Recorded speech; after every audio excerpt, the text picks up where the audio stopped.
Hello, MDT Academy. This is Tammy. Haven't posted for a while because I know my sound quality has been SHIT. Having been one of those original podcasters when you had to explain to people what a podcast was, but I digress. I'm someplace else in nature, and I had to choose whether to post or not to post. And I want to share with you some enlightenment I've been getting here in the mountains. Oh, my goodness. Coming from the soggy bottoms of the Everglades this time of year. Won't he do it? Yin and yang. You know, we get as much as we give. And I know we may say, well, I don't have much to give. And it always feels that way. But to have alignment with divinity identity enough to say, I am a dearly loved divine child of the great Mother, Father, God, who is never judged, condemned, or left alone. I know that in this desire, I do not have the capital to back up as I am emitting this energy and how I desire it to be felt and to be experienced within my imaginative lunar space. Digging from the well of my yin, I will emit that out as my prayer and my focus, as opposed to shame, blame, and guilt. That's giving power to hope over despair. And it is a practice we call here at the Academy Divinity Identity. So welcome. Wanted to share with you what has been coming through from Great Mother about relationship. And relationships we're all currently undergoing are nexus points, portals, thresholds, portals. And so that's the shimmering light and the cross-eye, lack of focus, this zigzag into it, out of it, hysteria, trauma that we're experiencing is all about the striking of that tone. And that tone was struck in 2020. And we're all still ricocheting from it. If we are still in the physical realm, we're still alive. We are not alive in the same way we were before because our bell has been rung. Okay? And so we're still ringing off that. And so that means those that we are in relationship with are ringing too. And where we align will manifest itself. That is above our pay grade to try to figure out. All that does is make the ringing more dissonant and more traumatic, disjointing, than to release and surrender to that divinity identity that says, I am a dearly loved divine child of the great Mother, Father, God, who is never judged, condemned, or left alone. I choose in this moment the hope that despite my lack of awareness about what this is for me and what it will mean right now, despite my ability to see into the future and feel secure and all of those things, despite me not having the spiritual capital to achieve that state, I choose to believe that I am that divinity identity right now anyway. Because I am choosing that vibration. I want to be on some of that right there. That's what I want. And so I know the energy exchange to be in any frequency because I'm in a relationship requiring great energy and effort. I'm hip to it. So what am I going to need to take away from over here to put in that? See, we are being called to work with what we get. And we have a lot, having survived COVID and still surviving it. We have a lot of capital. We're just not seeing it that way. It's our energetic investment. So to bring it home to me, I know a little bit about relationships, having coined the term mama drama trauma. It is my unique experience as an empath, someone who feels others' feelings. Therefore, when I feel the feelings of a traumatized mother, I not only own them, I take it on as my job to heal it. Without awareness, without knowing whether or not this energy exchange will ever pay off, I don't have any of that. I'm an empath. I'm an old soul. And if lifetime after lifetime after lifetime after lifetime has not taught me that there is an energy exchange, that is all. There is no judgment or condemnation, just based on what we desire. And so if we're an old soul, we desire a very, very exclusive type of mothering to nurture that. So in all likelihood, with the percentages that we have, empaths, true empaths, those that feel and sense accurately the feelings of others, we don't know what they mean unless we are on the intuitive end of that scale. But if we're an empath, regardless whether we are a general empath or a medical empath or intuitive empath, psychic empath, it doesn't matter. Those are just gradations of the ability for accuracy within multiple realms, instead of being confined to the physical and ignorant that you're an empath. You're still an empath, you just don't know you are yet. So that's the end of the continuum that we are at often when it's difficult for us to utilize that energy in a way that benefits us.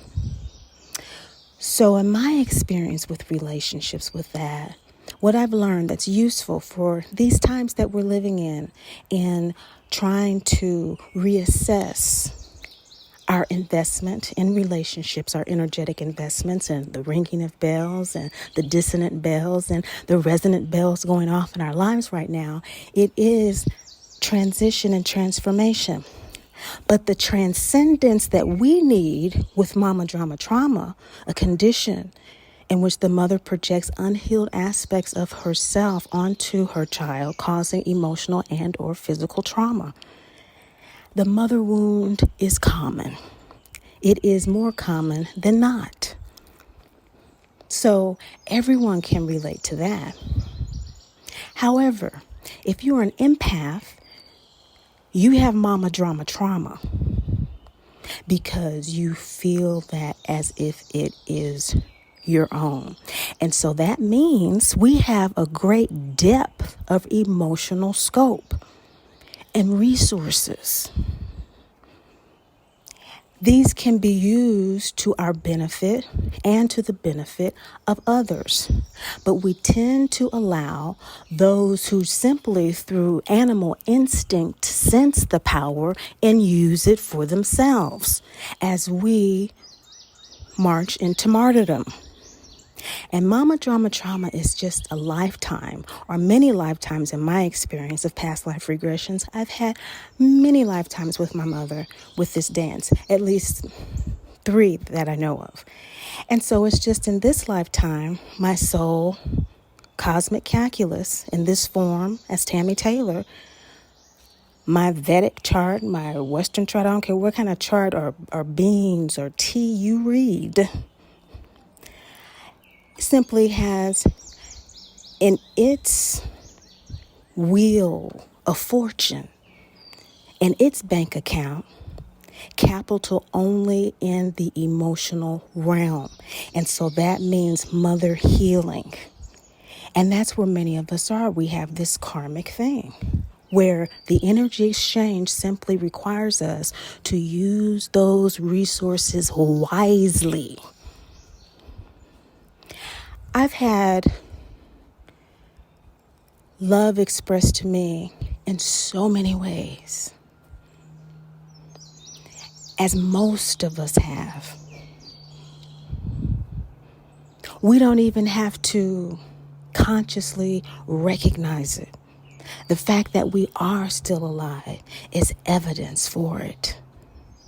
And I mean, I have been loved by Italian polka dancers and music players, to African chiefs, to, oh my God, native sons of this nation, to, I mean, gosh, people from the Farsis, Malaysian is my father ancestry, ancestral line. My mother is Cameroonian Tikar people. And so these bloodlines that we reconnect with lifetime after lifetime after lifetime, I've experienced them and have had love from them all, aunts and cousins and teachers and neighbors and business people and merchants. And I mean, just love in relationship, mutual respect, courtesies to one another that are gifts, that are blessings that we give to one another through having our emotional self in a place of acceptance of that. I know with Mama Drama Trauma, we fight it. And in those relationships, those very ones, I have also been fighting it. And what happens in the relationship cycle that is so beautiful and illustrates the grace and mercy of Great Mother is that when we feel that kind of loving connection with another, we are simply seeing a reflection of ourselves when we are healthy, happy, and whole. At that moment in time, we were at such a frequency resonating with another, as many of us are beginning to do in such unusual fashion. It is that way when you fall in love, isn't it? It's just a kind of unusual thing that happened. Well, we connect because we know each other from lifetimes and lifetimes, and we reconnect. And it's not always in appropriate ways. Sometimes you have to connect with somebody that decided to incarnate in a different form this lifetime, in a different gender this lifetime. And that doesn't matter because the connection is deeper. These are the areas of self-awareness that we need to have as empaths, using this emotional space to be able to therefore recognize that after a cycle in a relationship, be it 9 days, months, years, or decades, to be able to, at the end of that cycle, say, I don't know exactly where this love is right now, but there's enough of it for me to still be here. And since I'm starting to feel like it's time for me to feel another love of a different place, a different people, a different whatever, a different me that I need to go into, whatever that different kind of love is, if I'm being called away from this love that I have experienced, it is because the energy exchange is not what it needs to be in order for it to be worth it. What we're having to give is more than what we're getting. And we know we have more to give. And we need a willing flow. That's why it's so important that we are open to receiving right now. But we are afraid because many of us do not understand this filter.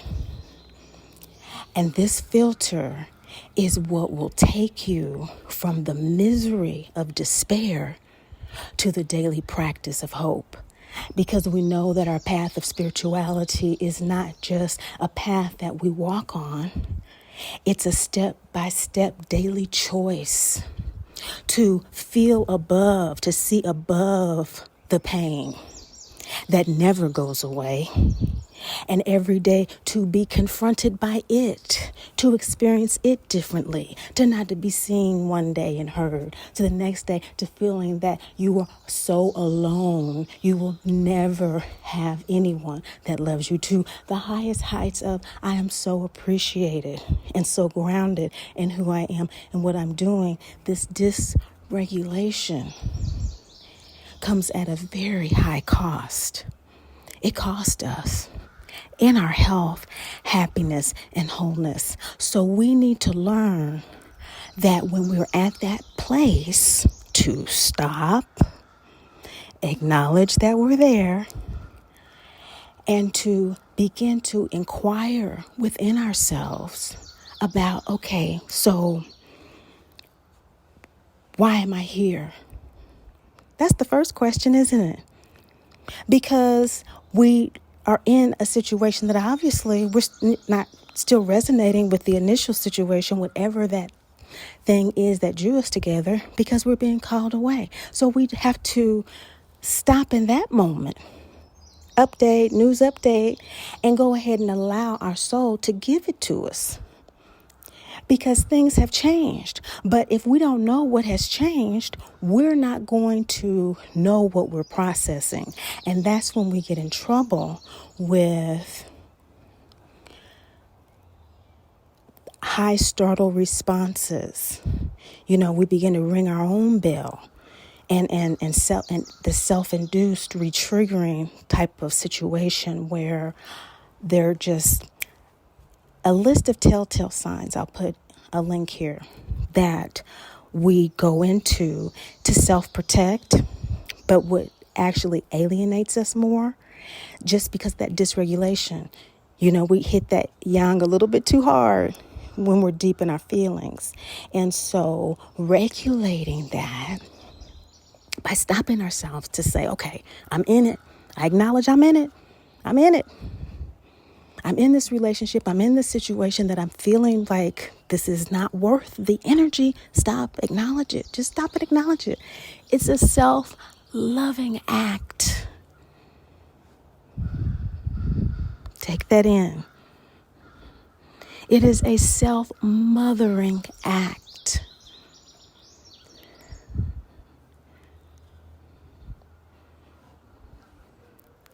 Just acknowledge when you are crying.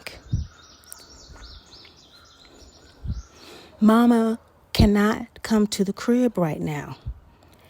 It doesn't mean she never will or doesn't want to, but she cannot, because she is either not ready to, able, or willing to do that right now in the way that you need her to right now. So acknowledge it. I acknowledge when I'm feeling that way, which can be often these days. But as soon as I do, and I then am able to ask myself, okay, what's going on right now? Why am I feeling this way? And just zero in on what's going on, I can at least then open myself up to begin processing the situation. And at the end of a relationship cycle that comes around more frequently now these days, I ask myself that. And so I'm doing a lot of processing with what I got from that inquiry, because we always get an answer. Whenever we ask with that birthright identity Oh, a hawk will fly overhead and drop it down to you from heaven. Happened to me day before yesterday, matter of fact. Got a witness, too. And tell us exactly what we need to hear. And we have to be, what? Raw with it. Ready, able, and willing to receive it. And so what I have received is exactly what I'm sharing with you. That this filter of, is this energy exchange worth what it costs me to give it? I'm moving the plant out of the sunlight.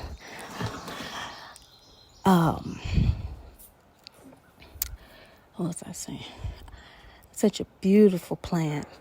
When we allow ourselves to do this, what I got in my answer was, and has been, are you still reflecting that light from that person? Is that person still reflecting your light? Are you both still vibing like that? That's up to you to decide, sweetheart. But you asked, and we're giving you the answer. And the answer is, you gonna need to determine that for yourself. But this is the answer to your question. This is how you do it. Because we always know what? We gotta go to work. We always have to do our inner work. Ain't no getting around that. There is no point of arrival when we no longer have to do our inner work. And so especially us, we got to do our inner work. And that tells us how to be efficient with our energy. There are many tools, so many, I couldn't name them all before they had the last shovel of dirt on my head. It's so many ways to connect. I'm just sharing you the one I got. That's all. I'm just sharing with you the one I got. But everybody has their way, which is why the Mama Trauma Healing Oracle deck is a simplistic iconography of a very simplistic moon symbol, the color chakra, the name of the god, goddess it represents, and the meaning. I drew heavily from the goddess oracle in terms of my foundational understanding of the goddesses. Shout out to you. Shout out to you. That green box, the original with the artist, Ilana something, who did the goddesses and everything. They did an awesome job. This is circa 2001, But anyhow, copyright. I'm at that point. And so I because I've been doing the inner work, and it's been showing me where I'm in alignment with and who I'm in alignment with. And it's fascinating. That's what I'm processing. It is totally and utterly fascinating. The people that I have known since that prehistoric podcast age, when I still had to tell people I had a podcast, and just with relationships maintained through social media over the years. Not in any particular way or reason or frequency at all, but that resonance, is happening in places and with people that we never knew or didn't know. New people come into my life that I didn't know that are resonating at that frequency in ways I didn't even know how high it could go. I knew as a dearly loved divine child who's never judged, condemned, or left alone that I was shooting out those, what Abraham Hicks said, intention, shots of intention, what do you call it? Bolts of desire, or Abraham Hicks teachings about the vortex and about being at that cutting edge, that leading edge of owning our desires with self-compassion and compassion for others. That stewardship of a truly righteous soul. Ain't nobody perfect. David wasn't perfect. But because he danced and praised the divine just for being alive and for loving him anyway, as much as he tried to do right and he did it the way he wanted to do it, he knew he wasn't lining up all the time. But because he shot out those arrows of desire in such a way that had the highest hope for the highest hope for what he understood the great mother, father God to be, that's what he got. And that's what we all get. It's just an energy exchange.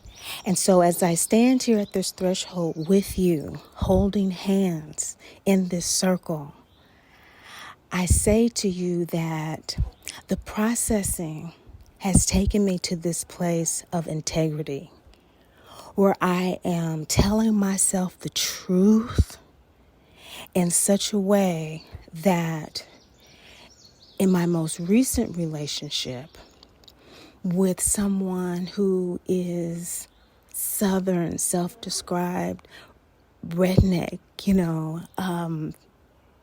50% Icelandic Viking blood, has loved all of those ways I've been loved, shown and reflected to him from me. And I have loved all of those ways that his experiences and the way he loves was appreciated. What is this now? And that is the other option, to take us deeper into our current relationships that we have and to really tell ourselves the truth about that. Do I still love the reflection I see of me now through these eyes? I know that I'm doing it. I know that it can be done, therefore. But we always have to ask ourselves, but do we want to do it? Is that my rocket of desire? That's it. That's it. Abraham Hicks teaches about shooting those rockets of desire, which is that yang, that conscious intention once we go into that space to bet on it, put that energy on it. And it's more important that we put our energy and our internal focus on that, not in an anxious way, but in a way that knows and trusts that we always receive what we ask for because we've done the work enough. We've done the work enough to see that in this situation it worked out, and in that situation it worked out. Every time I did that, it may not have worked out the way I thought it should. And see, that's what gets us turned around. And so we have to own our choices. That's all. And when we do, still, just like David, realize I am a dearly loved divine child of the great mother, father God, who's never judged, condemned, or left alone. I can use my energy however I want. No, it may not be giving me back what it is worth, but I am investing in this soul, this lifetime, and I own my decision to do it. I'm shooting that as my rocket out for desire. And so what do we know about our desires? They hold power as well. And in order to use our power well, we have to bring all that we know to the table. And we know that when we force our intention upon others, we had better have not only what we feel to be a resonance. That's not good enough.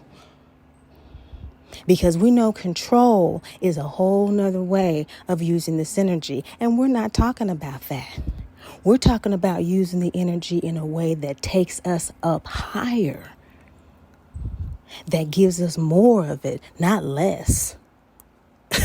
We already operate at a deficit. Can somebody come on and go with me? We want to use the energy in a way that gives us more. And so when we confirm that sense that we are in resonance with what I desire. We are both shooting this rocket of desire. And I know in my soul, not in my head, not in my confusion. If it is, I need to go back to self-inquiry because either I didn't fully understand the message or I haven't integrated it right or whatever. But I need to go back to self-inquiry. We aspire to live in loving detachment. And so those are the first 4 suits of the deck for the acronym ASPIRE: acknowledge, self-inquiry, processing, and integrity. The rebirthing that we are beginning to undergo. Some will not actually reach rebirth for another 5 or 6 years. But if you are an empath and you're still alive, if you don't get more energy, well, it may be really, really, really, really hard to sustain without taking what you know and getting that confirmation, which is what I'm beginning to get. And it can be hard to hear. And sometimes we don't want to hear. So we have this 5th chakra rebirth and resurrection suit that's all about the hearing, the smelling, the tasting. It's all about that ear, nose, and throat doctor healing. Are my ears open? Am I really hearing what this person is saying to me? Am I listening?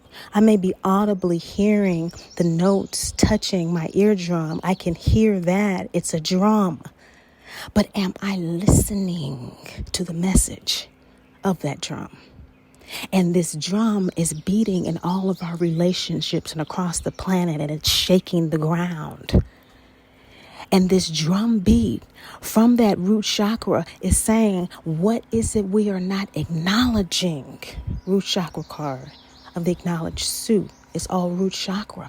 What are we not acknowledging about this situation that needs to be released in order for me to have the energy to sustain it? To sustain this relationship, I am going to need additional energy because I protect my personal energy. Now, I probably shouldn't say that goes without saying, but most people who listen to MDT Academy, most of our students, that goes without saying. I would say all of our students, that goes without saying at this point. We haven't had any new enrollees because it's summertime. Summer session is relax, recuperate session. So we'll be getting back to class. And that was another reason I wasn't really rushing to record, but I wanted to share that with you. This rebirthing is that point where we actually rebirthing is when we actually hear that drum. And we taste our environment. We smell really what's going on. We smell into things, not with judgment of ourselves or others, but to get the facts, ma'am. What's really going on here on the level of, okay, let me finally review this, sniff this out so that I can burn into the fire of processing. Put it in the kiln. Let me process it, but it has got to go because I'm being reborn in what is resonating with me. And so maybe I'm being reborn and seeing what I haven't seen in you, which is a rebirth. And we haven't lined up our rebirths. And maybe we need to process that if, in fact, we are both in agreement to confirm together we are ready, able, and willing to do that inner work. Because if we are not, then emancipation is held up, the final suit of the deck, until we do know what needs to be thrown into the kiln. And that can take some time. It usually does, especially when it's done right. And these are sketchy times to really know exactly when it is time for emancipation. So it is sneaking up on us. It is a source of a lot of anxiety for many of us, but Great Mother wanted me to come on and to help you understand that we are not alone. There are more angels on this planet than have been for eons, because more and more of us are receptive to the grounding of their energy. Okay, the energy is always there, but just like we can see the distinct bands of a rainbow, we do not see that a rainbow is in fact a circle. But when we do our inner work, we see the light and the shadow with equal respect, because we see the light and the shadow within ourselves with love. And that's what the divinity identity practice allows us to have, is when these sudden events come upon us that we doubly sense and anticipate as empaths and are triply dysregulating for us, we engage the practice and we allow ourselves to receive the information and relaxing into the arms of the angels, guides, and ancestors who have been called here by us to do exactly that. But instead of sending them on a fool's errand, as some souls among us are, and that we do as well, to no avail, because it is only in our minds that that command has been received. It's totally ignored because it's not in that frequency. Our communication to them has to be in their frequency. Just like their communication to us has to be in ours. Someone seeing a robin after a major life event or in anticipation of one, wondering what is going to happen, means one thing, and the robin means completely something else to another. But the angels know, because they communicate to us in our frequency. So there are portals and doors and crossroads that we're all approaching, or that we're all at right now. And we, if we haven't already crossed into a threshold of emancipation, which is ending a major cycle, then we are closely arriving. And Great Mother wants you to put on your tools and to ask yourself about how you are filtering the information, the relationships, the environments that you allow into that inner space that we protect. We all live in the world, but there are layers, and we have an outer layer, and we can choose how deeply things go, especially with our empathic ability. And we can manage our internal resources in ways that not only benefit ourselves, but that benefit others in the way our souls came here to do it. Thank you so much for tuning in and being understanding about my sound. I am recording from my iPhone, and so it's, again, probably not the best quality, but what we lack in sound quality, I hope you have received in content. But above all, and most of all, remember, Great Mother loves you, and I do too.